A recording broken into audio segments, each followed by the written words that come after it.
Hello दोस्तों, आज हम लोग देखेंगे पॉटर एंड लॉलर मॉडल के बारे में। चलिए शुरुआत करते हैं। सबसे पहले हम लोग देखेंगे कि जो मनोवैज्ञानिक है उनका पूरा नाम क्या है। तो lemon, Potter and Edward Lawler नाम। तो सबसे पहले हम लोग यह जानेंगे कि ये मॉडल क्या कह रहा है। इस सिद्धांत में ब्रूम्स की जो थ्योरी थी, एक्सपेक्टेंसी मॉडल या थ्योरी कहते हैं, वहाँ से लेकर बनाया गया है। इसमें क्या बताया गया वो जानते हैं। इसमें यह बताया गया है कि जो पुरस्कार मनोबल और उत्पादकता को बढ़ा सकता है। पुरस्कार से संतुष्टि का प्रदर्शन होता है। प्रमुख धारणाएं क्या क्या होती हैं वो सब हम लोग जानेंगे। तो हम लोग सबसे पहले धारणाएं, एजम्पशन, तरह के एजम्पशन बताए गए हैं, जो कि क्या है, इंट्रिंसिक एक्सट्रिंसिक के बल के बारे में बताया गया है, जो कि किसी व्यक्ति के व्यवहार को आकार देता है। दूसरा यह है कि जो भी व्यक्ति है वो स्वयं निर्णय ले सकता है।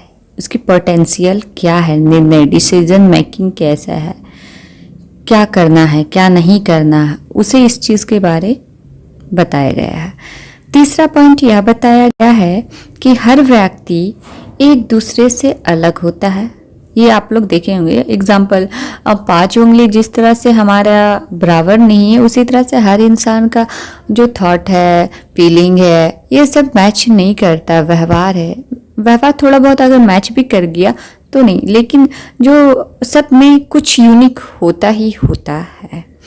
तो फिर अलग होती हैं और अलग अलग आवश्यकताएं, इच्छाएं, उद्देश्य भी होता है। थ्योरी में और भी एक पॉइंट बताया गया है, जो कि व्यक्ति अपनी जो अपेक्षाओं और प्राप्त परिणाम के आधार पर विकल्प व्यवहार चुनता है। ये समझते हैं जब हम लोग कोई कार्य करते हैं तो उसमें बहुत सारे कार्य को, गोल को, व्यवहार को, हम लोग रिजल्ट का, आउटपुट को देखते हैं। अब इस थ्योरी में कुछ एलिमेंट्स, तत्वों को बताया गया है, तो वो जानेंगे। इसमें फर्स्ट पॉइंट में एफर्ट, दूसरा पॉइंट में परसीव्ड एफर्ट, रिवॉर्ड, प्रोबेबिलिटी की बात की गई है। तीसरा में इसमें बात किया गया है वैल्यू ऑफ रिवॉर्ड या बैलेंस के बारे में बताया गया। फोर्थ पॉइंट है परफॉर्मेंस, फिफ्थ है रिवॉर्ड, सिक्स्थ है सेटिस्फैक्शन। ये सब जो चरण बताया गया है ये किस लिए है, तो किसी भी उत्पाद को बढ़ाने के लिए बल देता है। पॉटर एंड लॉलर की जो थ्योरी है वो किससे मिलता जुलता है, तो ये ब्रूम्स की जो एक्सपेक्टेंसी थ्योरी है उससे मैच करता है।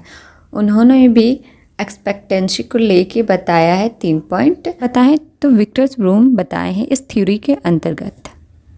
इसमें एक्सपेक्टेंसी, इंस्ट्रूमेंटली वैलेंस के बारे में बात किया गया है। चलिए जानते हैं हम लोग एक्सपेक्टेंसी होता क्या है, एक्सपेक्टेंसी को कहते क्या है। तो इसे हिंदी में प्रत्याशा कहते हैं, जो कि कहाँ से आता है, या एक विश्वास की प्रयास से ही प्रदर्शन संभव हो पाता है। एक्सपेक्टेंसी देखते हैं, अरे मुझे एक्सपेक्ट है कि हाँ वो ऐसा कर जाएगा, या विश्वास होता है जो खुद पे, हाँ मैं ये चीज़ कर सकता हूँ, तो उसे ही हम लोग क्या कहें, एक्सपेक्टेशन, हाँ मुझे ये मैं कर सकता हूँ, मुझे ये खुद पे अपने पे यकीन है।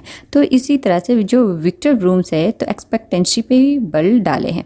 अब आते हैं नेक्स्ट पे, इंस्ट्रूमेंटलिटी है, जो कि इसमें साधन की बात कहा जा रहा है। साधन, व्यक्ति अपनी लक्ष्य प्राप्ति के लिए कार्य करना शुरू कर देता है, जो कि लक्ष्य की ओर बढ़ता है, उसे ही हम लोग कहेंगे इंस्ट्रूमेंटलिटी, जिसे साधन कहा जाता है। अब आते हैं बैलेंस के बारे, जो कर्षण या संयोजन या क्षमता के बारे में बात करता है। तो इसमें लक्ष्य प्राप्ति के लिए साधन के उपयोग करके, कार्य करके व्यक्ति अपने लक्ष्य की ओर बढ़ता है, तो उसी हम लोग बैलेंस कहेंगे।